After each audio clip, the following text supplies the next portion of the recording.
Hey, what's up, YouTube? Welcome back. As you may or may not know, I recently received my Class 3 FFL, my Curios and Relics federal firearms license that allows me to purchase basically old military surplus rifles and handguns.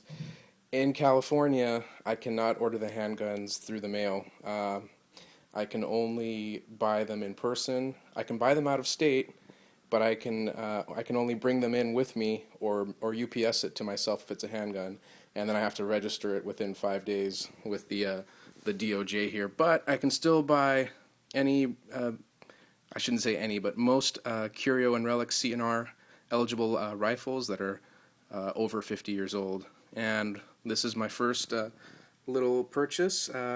I originally, I just got the FFL mostly for the discounts from the online ammunition and firearms accessory retailers like Brownells and Midway USA.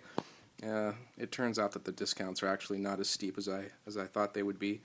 So I'm actually using my C&R FFL for what it was designed for, and I picked up a Mosin Nagant Finnish version. This is known as the M39, and I'm going to go ahead and let you take a look at it here. This rifle was built in 1942 at the now disclaimer here, I'm a total noob when it comes to Mosin Nagants and military surplus firearms in general, so I'm not going to try to say too much about the history of this weapon or where it was built or anything. I do know that it was, here I'll show you. It's got the VKT, I guess, proof mark here on the barrel. Valmet.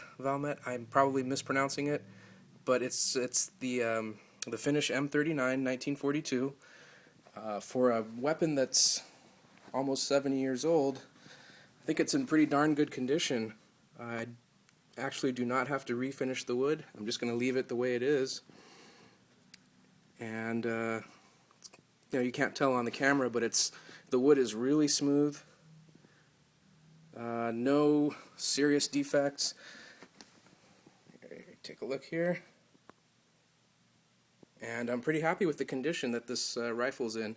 It didn't come with the bayonet, but don't really care. I have an old beater on the way. I bought another one, a standard Soviet Mosin Nagant M9130.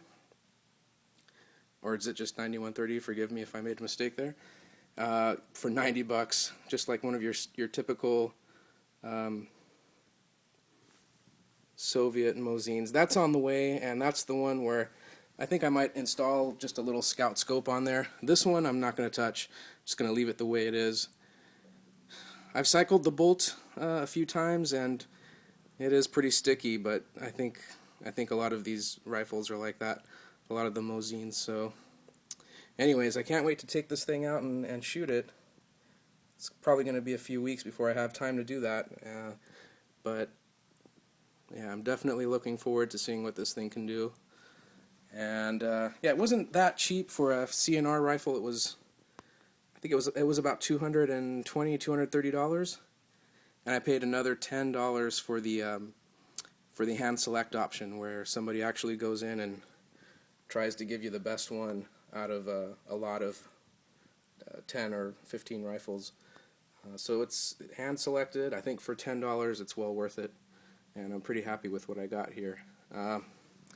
Like I said, that bolt is not the smoothest thing around, and that safety is a bitch to engage, so I'm definitely not going to use this as a home defense.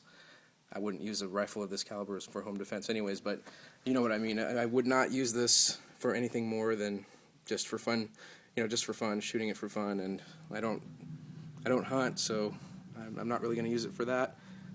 I guess you could. I mean, I think the ammunition, if you get a proper soft point bullet, like the 203 grain brown bear, I think that's suitable for taking most size game in North America, but just a city guy. I don't hunt, or at least I haven't yet, so this is just going to be for fun, and just a collector slash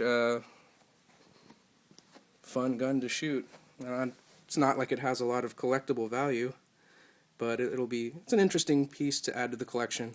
And then, like I said, I've got a Soviet Mosin coming, a $90 beater, and we'll see how that one does. So yeah, I went ahead and I got my first I can never say that, my first C&R rifle, Finnish M39 Mosin-Nagant, built in 1942 with the, I'm just going to say VKT because I don't want to mispronounce it again, the VKT proof marks.